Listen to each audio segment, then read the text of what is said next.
that the White House and Secret Service have decided now they are going to lock the front doors of the White House, which I think that's the thing that I was looking for. That was a bold move. It was. That was a bold security measure. They are even going to lock the screen door in front. Oh my gosh! So they're going to latch it? They're going to put a little latch. They have that. Wow. Nobody apparently was putting the little latch there That's on the screen door. Impenetrable now. Oh my gosh! Impenetrable. Yeah. So you got the latch on the screen door, and you're going to lock the front door of the White House.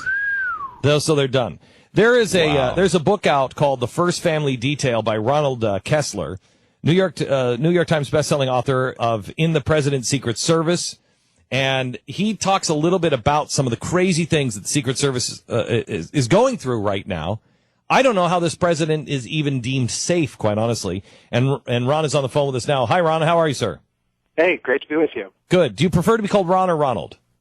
Ron is good. Okay. So tell me a little bit about when you heard the story of the guy penetrating the security, getting over the fence, across the lawn, and actually opening the door of the White House. Where should that guy have been stopped, and what happened?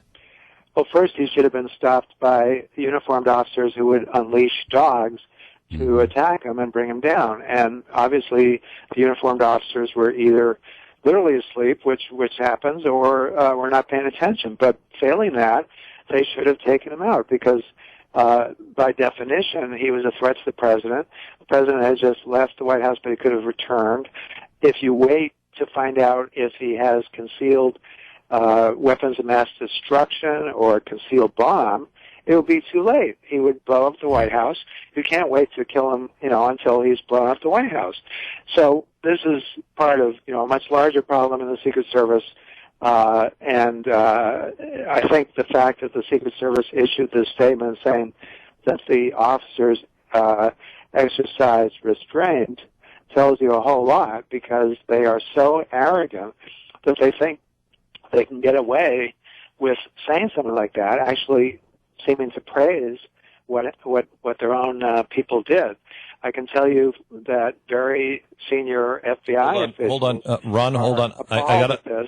Hold on, Ron. I've got to cut you off. Hang on. I have to cut you off for just a second. We have to join the president. He's speaking on ISIS and the bombing. Here we go. Okay. Could we get him back on? Okay. Oh, there he is. Okay, Ron. I'm sorry to do that to you. The president was 20 minutes early. He's usually late, but he was 20 minutes early for this speech.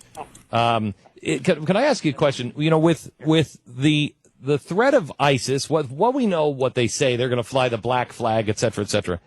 You cannot take a chance that somebody comes over that fence at all. Is our Secret Service, what has happened to them? Big Britain? Sorry. Well, what has happened to our Secret Service? The agents themselves are brave and dedicated, but the management has this culture of laxness and corner cutting, and that corner cutting for what? Problems. For corner cutting for what reason? I've never heard an American say we spend too much money on the president's security, keeping him safe in the White House, maybe having these lavish trips and everything, but not his security.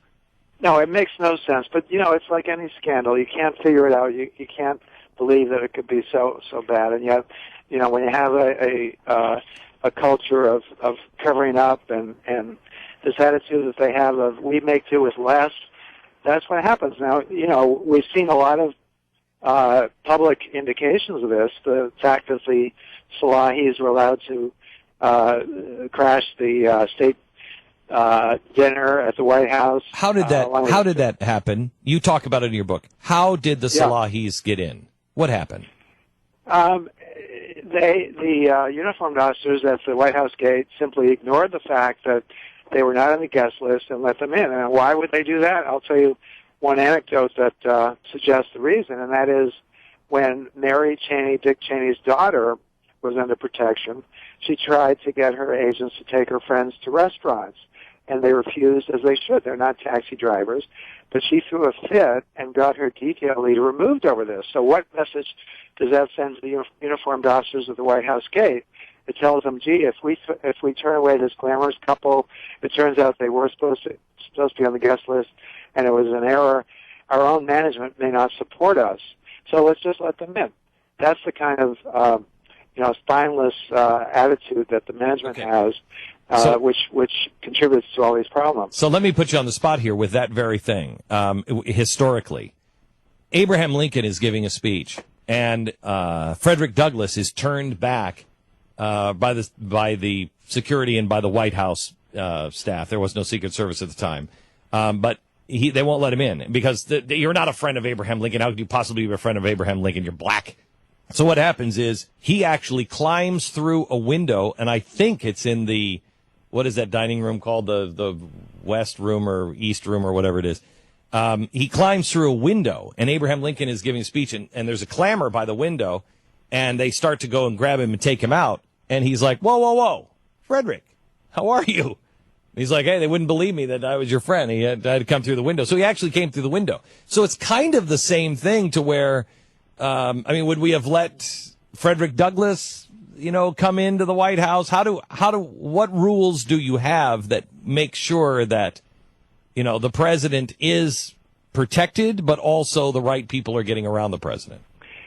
I don't think it's a problem. I don't think there's any conflict. If a person has an appointment and is approved, there's a background check, and if they find out, he's a terrorist or there's a warrant out for his arrest, they don't let him in.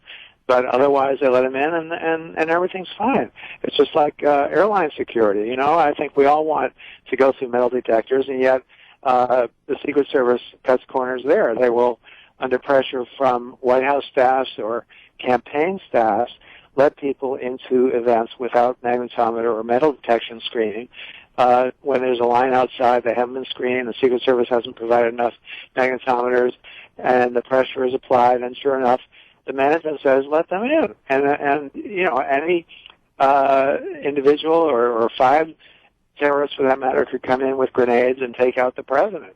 That alone is unthinkable. And yet the Secret Service has this lofty attitude, and this statement that the officers used restraint just tells you how arrogant the Secret Service is. That they're all fools, and they're going to fall for that. I have to tell you, I'm wildly concerned because of the State Department and Secret Service. The management is arrogant. The culture is going, prostitutes and to booze, and it's just no way to run a credible organization. Tell me, Hillary Clinton, you say, is the worst. That is the dog assignment. Why? Yeah, this is, it's considered a form of punishment to be assigned to her Secret Service detail because she is so nasty to agents. And yet, here's this woman who professes to be compassionate and care about the little people, and she's a champion of middle class, but behind the scenes, on a daily basis, she treats those very same people with contempt. And is it the same way with the Obamas? Is President Obama, or is it Michelle Obama that is the? Actually, they both treat their agents well. This is a nonpartisan book; it tells it like it is. But on the other hand, agents are dismayed to overhear Michelle try to urge her husband to be more aggressive in attacking Republicans and in siding with blacks in racial controversies, which, of course, we've seen him do over and over again without knowing the facts. And but they have treated the agents with respect, and I'm glad to hear that. I'm really glad to hear that. Ron, thank you so much. Ronald Kessler, the name of the book is The First Family Detail. Secret Service Agent Reveals the Hidden Lives of the President. Fascinating stuff, especially with everything that is going on.